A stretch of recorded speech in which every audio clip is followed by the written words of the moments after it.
Russia reiterates its stand and affirms the need for a political solution to the crisis in Syria away from foreign intervention. Our armed forces continue to pursue terrorist groups in a number of districts, inflicting on them heavy losses.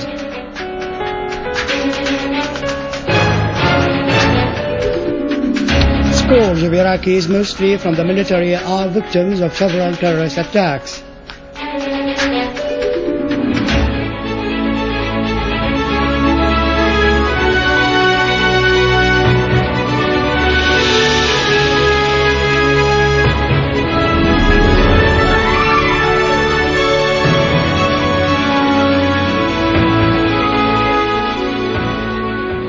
Good afternoon, ladies and gentlemen. Welcome to our news for today.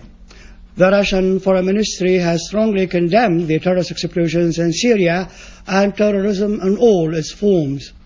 We expect others, the Russian Foreign Ministry statement said, to strongly denounce this world evil. Russia has reiterated that the Syrian people are the ones who should determine their own future and not the international organizations or other forces.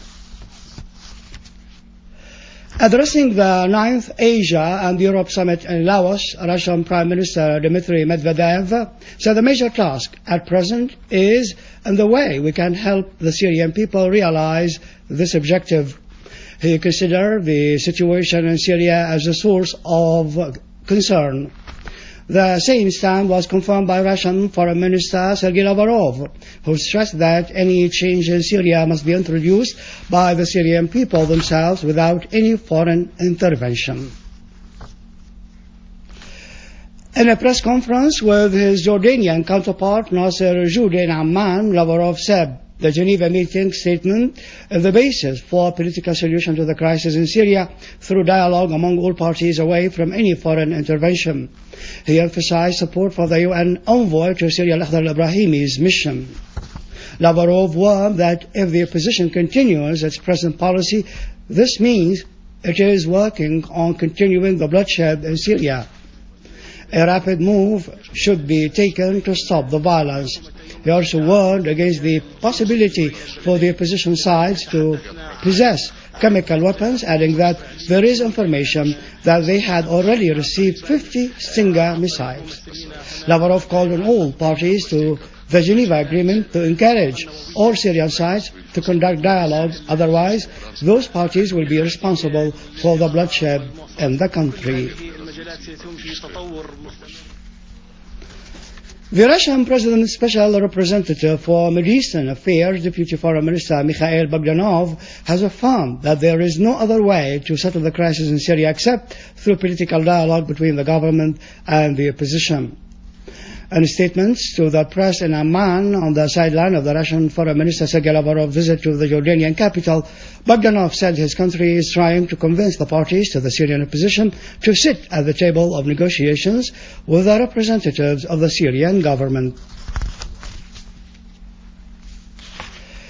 Iran's Supreme Leader, Advisor for International Affairs, Major General Yahya Rahim Sawafi, said that the United States and the Western countries are trying to enhance sedition in the Islamic world by supporting the Takfiri terrorists in the region. Rahim Safawi denounced the crimes committed by the terrorist groups in Syria, referring to the large amounts of money provided by the USA, Israel and some countries in the region to the terrorist groups in order to kill the innocent citizens in Syria.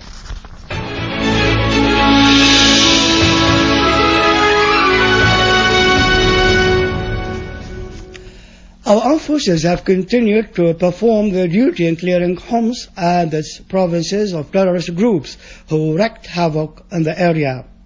They targeted terrorist hideouts in Tel Dau in Al-Hula region and the governorate suburbs, killing a number of armed men and destroying the cars they had used in their terrorist operations and aggression against citizens, law enforcement troops, and private and public properties. The army also destroyed 2 factories for manufacturing explosive devices and locally made missiles. In Homs, 2 army units destroyed a terrorist headquarters in Arestan and the governorate suburbs and killed all the gunmen in the place. Among the terrorists identified were their leader, Muhammad Tlas, and the members of the group, Muhammad Farzad, Sultan Muhammad Hamdan, and Hayyan Khalid and Abdul Mun'im Tlas. An army unit also targeted a terrorist hideout in Al-Makarmiya neighborhood east of Tbilisi, killing dozens of gunmen, including Muhammad Ahmad and Ali Touma, Ali Badawi, and Talal Nasif, Ahmad Mustafa Ashqar, and Adnan and Aido Daran. In Latakia, an army unit carried out a qualitative operation in Kinsabba district against several terrorist groups that were attacking the citizens and the security checkpoints. The operation resulted in the elimination of many terrorists and the wounding of others, destroying a number of vehicles and seizing a large quantity of weapons, including machine guns, rocket-propelled grenades, and a variety of ammunition. Our armed forces also continued chasing the remnants of the terrorists in the jungle surrounding the area in order to clear the district and restore security to it.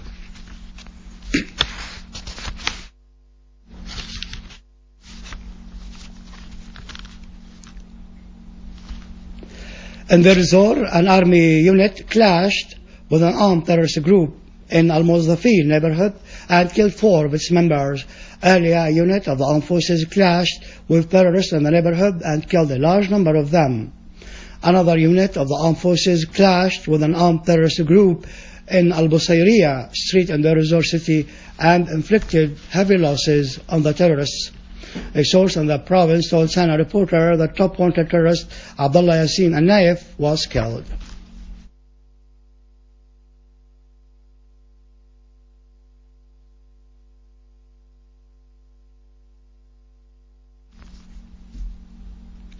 In the framework of targeting national skills and qualified cadres, terrorists this morning assassinated Dr. Muhammad Osama Al-Laham, a brother of People's Assembly Speaker in Al-Thuraya area in Al-Midan neighborhood in Damascus.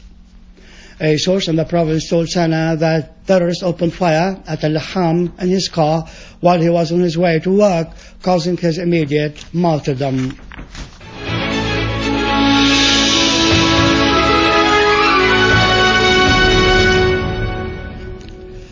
Palestinian resistance men targeted an Israeli patrol south of Gaza Strip, wounding 3 Israeli soldiers. Palestinian sources said that the occupation soldiers were wounded by an explosive device planted by the resistance men east of Khan Yunis. Meanwhile, occupation authorities unveiled a plan to build 1,213 new settlement units. In Iraq, terrorist explosions killed and wounded more than 80 people today.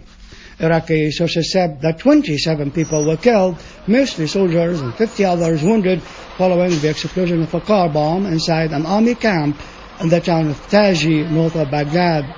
In Mosul, an explosive device targeted an army patrol, killing 2 soldiers. Finally, voters in the USA started to cast their votes to choose the 45th president in the country, while polls showed that Democratic candidate Barack Obama would win over his Republican challenger Mitt Romney. Polling stations opened across the eastern United States and parts of the Midwest. At least 120 million Americans were expected to vote. National opinion polls show Obama and Romney in a virtual dead heat, although the Democratic incumbent has a slight advantage in several vital swing states, most notably Ohio. The Americans will select a new Senate and new members for the House of Representatives, as well as 13 governors.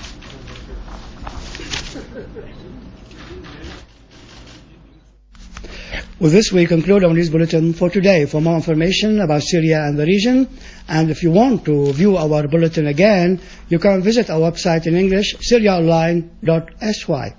Up next, the latest business and market news with Vani after the break.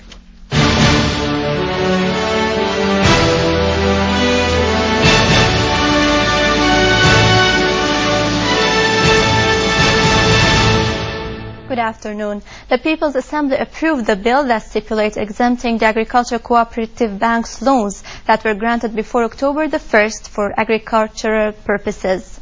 In addition to exempting the fees and benefits of the unemployment loans, with the exception of the loans included in the decrees number 120 and 121 of the year 2011 and the decree number 51 of the year 2012.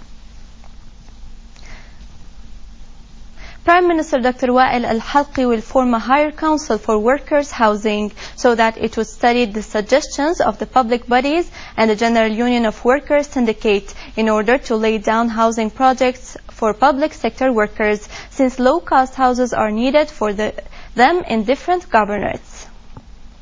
The Ministry of Transportation decided funding the Beach Roads Project and the Port Roads Project, which would have a positive role in activating vast areas on the coast and the port of Latakia Governorate. The chairman of the City Council said that the ministry agreed to grant about 700 million Syrian pounds of the money allocated for the road transportation establishment's plan to launch these two projects, which have already been included in the establishment's plan for next year, in addition to providing 80 million Syrian pounds to establish the Beach Road Project, which costs 1.5 billion Syrian pounds. The cost of the Northern Highway and the Port Road, which would enable shipping goods to and from the port, would reach 4 billion Syrian pounds. The highway would be 10 kilometers long with many bridges and tunnels. The manager of the commercial bank, Mr. Ahmed Diab, asserted that the bank's deposits reached 310 billion Syrian pounds, pointing out that the bank seeks to continue granting loans to workers with limited income in the public sector. He further highlighted that the bank's liquidity is in a good state and that withdrawals have been stable for more than 2 months, taking into consideration the current circumstances that Syria is witnessing. He warned of a gang that forges the bank's ATM cards and steals them, so the bank's customers must be careful while withdrawing money from the bank's ATM machines. Brent crude held over $107 per barrel, as doubt ahead of the U.S. elections and renewed worries about Greece and the Eurozone crisis headed traders' concerns.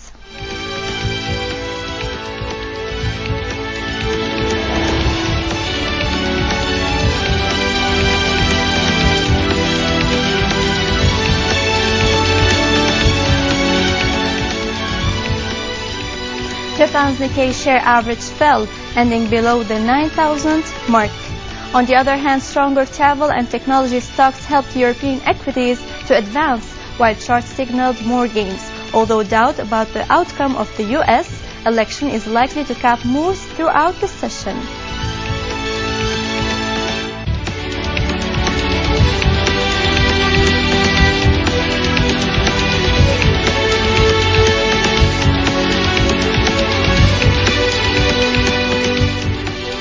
Gold traded little changed as investors awaited potential policy spin-offs from the U.S. presidential election, while China's upcoming leadership transition and Greece's strike over a new austerity package also kept sentiment cautious.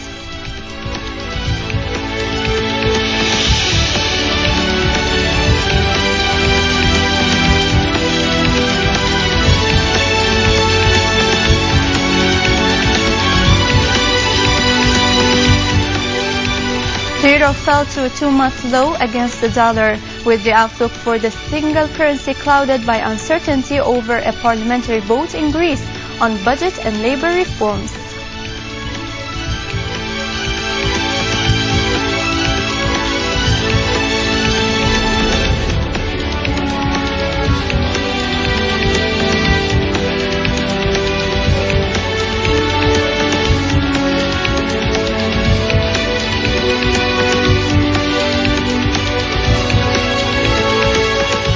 And with this, we conclude our news. Thank you for watching and goodbye.